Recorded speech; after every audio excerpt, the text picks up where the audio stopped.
Sallallahu ala Muhammad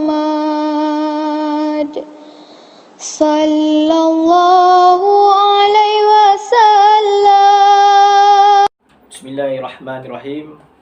Alhamdulillahirabbil alamin. Wassalatu wassalamu ala asyrafil anbiya'i wal mursalin wa ala alihi wa sahbihi ajma'in. Allahumma aftah alaina hikmataka wa anshur alaina min khazaini rahmatika ya arhamar rahimin. Allahumma salli ala sayyidina Muhammad wa ala ali sayyidina Muhammad. Assalamualaikum warahmatullahi wabarakatuh. Apa khabar anak-anak? Ustaz doakan kamu semua berada dalam keadaan yang sihat sepanjang PKPB Negeri Selangor ini.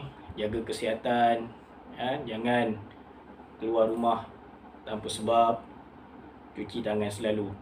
Baik, InsyaAllah pada hari ini kita akan berbincang tentang topik terakhir dalam bidang sirah, iaitu kewafatan Nabi Muhammad sallallahu alaihi wasallam. Jadi kamu boleh rujuk dalam buku teks pendidikan Islam bermula muka surat 163 sehingga 168. Ya, okey. Kullu nafsin za'iqatul maut. Yang maksudnya setiap yang bernyawa pasti akan merasai mati. Ya, begitu juga dengan kekasih Allah, Nabi kita Nabi Muhammad sallallahu alaihi wasallam. Apabila sampai detiknya, maka Allah Subhanahu wa taala menjemput Nabi. Ya, Nabi ini tidak kekal. Nabi juga adalah manusia yang mana tetap akan merasai mati macam kita. Okey? Baik. Pada kita tengok secara ringkas kewafatan Nabi sallallahu alaihi wasallam ini. Ya, Nabi lahir pada 12 Rabiul Awal. Dan pada tarikh ini juga Nabi wafat. Nabi lahir 12 Rabiul Awal, Nabi wafat juga 12 Rabiul Awal ketika umur baginda genap 63 tahun. Okey, jadi kita boleh tengok boleh rujuk 164, kita tengok detik terakhir kewafatan Nabi sallallahu alaihi wasallam. Di mana pada bulan Safar tahun ke-11 Hijrah, Nabi SAW telah melantik Usama bin Zaid menjadi pemimpin kepada Angkatan Tentera Islam bagi mempertahankan kesucian agama Islam di Palestin. Okay. Nabi pada tahun 11 Hijrah ni, bulan Safar, Nabi lantik Usama bin Zaid untuk ketuai tentera menentang ataupun mempertahankan kesucian Islam di Palestin. Okay, dan pada penghujung bulan Safar ini juga Nabi SAW pulang dari menziarahi tanah kuburan di Baqi'. Tanah kuburan di Baqi', Nabi balik dan baginda ditimpa sakit kepala dan demam yang teruk. Ada yang mengatakan selama 13 hari Nabi sakit. Nabi sakit kepala dan demam yang teruk. Okey, baik. Dan apabila keadaan semakin tenat, Nabi minta izin untuk pulang ke rumah isterinya, iaitu Aisyah radhiyallahu anha. Lalu baginda dipapah oleh Ali bin Abi Thalib dan Al-Fadil ataupun Al-Fadlu bin Abbas ketika berjalan menuju ke rumah Aisyah. Nabi dah tak larat dah. Nabi nak ke rumah Aisyah tu pun dipimpin oleh dua orang sahabat ni, iaitu Ali dan juga Fadil. Fadil bin Abbas. Okey, bila tengok keadaan Nabi yang sakit ni, sahabat punya kecintaan pada Nabi ni, bila tengok Nabi sakit pun mereka rasa sangat sedih. Sangat sedih, teramat sangat. Dan baginda tampil berucap di halayak ramai. Nabi sakit-sakit tu, Nabi berucap di halayak ramai dan membayangkan bahawa baginda akan wafat tidak lama lagi. Nabi jumpa sahabat dalam keadaan sakit tu. Ada yang katakan Nabi berikat kepalanya sebab terlampau sakit. Jumpa sahabat, kata mungkin Nabi SAW akan wafat tidak lama lagi. Okay, dan meminta para sahabat untuk untuk golongan Muhajirin berbuat baik kepada orang-orang Ansar. Ini ketika mana Nabi pulang ke Madinah. Pulang ke Madinah selepas peristiwa Hajjatul Wada' tu juga. Nabi melakukan ibadah haji di Mekah dan Nabi balik semula ke Madinah. Sebab tu Nabi berpesan kepada orang Muhajirin, buat baik dengan orang-orang Ansar, satu padu, jangan bergaduh. Dan walaupun baginda sakit, baginda tetap menunaikan solat di masjid. Tengok, sebab tu katakan solat ini wajib walaupun kita sakit. Contohnya Nabi sakit tetapi Nabi tetap solat berjemaah di masjid. Cuma sekarang ni kita tak boleh lah ramai-ramai kan, sebab tengah ikut SOP. Okay. Dan apabila keadaan Nabi semakin lemah, Nabi melantik. Ini berdalam sejarah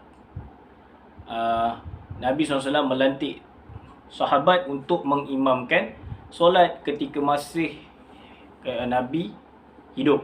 Siapa sahabat yang bertuah itu? Dialah Abu Bakar As-Siddiq. Mula-mula Abu Bakar tak nak, tetapi bila Nabi suruh, barulah dia ke depan dan mengimamkan solat. Solat subuh. Itu pun bila dia angkat takbir, dia menangis. Dia menangis. Sebab apa? Dia tahu dah masa untuk berpisah dengan Rasulullah ni semakin dekat. Dia menangis, baca Fatihah, menangis. Ini ketika mana solat subuh lah. Dan tiba detik 12 Rabiul Awal, ketika para sahabat sedang menunaikan solat subuh berjamaah, baginda menyelak tirai pintu rumah Aisyah dan melihat ke arah mereka sambil tersenyum. Sebab masjid dengan rumah Nabi ni dipisahkan dengan tirai je. So Nabi selak, tengok, oh sahabat tengah solat berjemaah, Nabi senyum. Sebab ini yang Nabi ajar, semua solat berjamaah. Okey, maka bila keadaan Nabi semakin tenat, baginda panggil semua sanak-saudaranya lah, ataupun cucu Nabi, anaknya Fatimah. Baginda meninggalkan pesanan berangkali kepada umatnya agar pelihara solat. Nabi ajar kita, jangan tinggal solat walaupun apa jua keadaan. Baginda memberikan isyarat kepada Aisyah bahawa baginda hendak bersiwak. Ini juga satu yang Nabi ajar kepada kita, sentiasa jaga kebersihan, bersiwak. Nabi ajar kita sebelum kita nak wudu, nak solat, kita digalakkan bersiwak, ataupun sekarang ni kita gosok gigi lah. Nabi galakkan, tidaklah wajib, tapi kalau kita ikut, kita dapat pahala sunnah mengikut Nabi SAW. Dan akhirnya baginda wafat di pangkuan isterinya, iaitu Aisyah radhiyallahu anha, ketika genap umur baginda 63 tahun.